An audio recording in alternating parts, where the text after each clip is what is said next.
زیر صاحب یہ ہمیں سوال پوچھا ہے عتیق احمد نے فارنام یو کے سے، بچے نے پوچھا، وہ کہتے ہیں ہم عید کیوں مناتے ہیں؟ ہم عید اس لیے مناتے ہیں کہ اللہ تعالیٰ کا شکر ادا کرنے کے لیے۔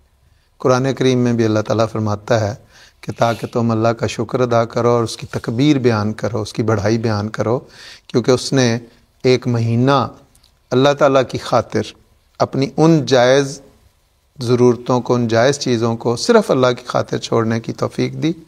اور چونکہ اللہ کہتا ہے کہ میری خاطر تم نے یہ چھوڑی ہیں، اب ایک دن ایسا مناؤ کہ اس دن کھاؤ پیو اور خوشیاں مناؤ۔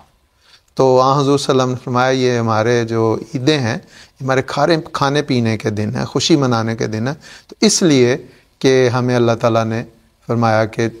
میرا تم نے حکم مانا، اب میں تمہیں انعام کے طور پہ ایک دن عطا کر رہا ہوں، اس میں تم خوشیاں مناؤ، تو اس لیے بالکل سمپل ہے، جیسے کہ کوئی بچہ جو ہے امتحان سے گزرتا ہے تو اس کے اینڈ پہ اس کو کوئی ریوارڈ ملتا ہے کہ اب تمہارے لیے اس کے بدلے کے طور پہ یہ کوئی کھلونا ملے گا، کوئی کھانا ملے گا تمہاری پسند کا،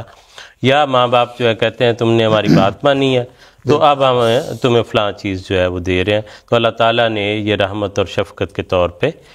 روزوں کو، تو بنیادی طور پہ روزے رکھنے، امتحان سے گزرنے کے بعد جو ہے وہ عید آتی ہے۔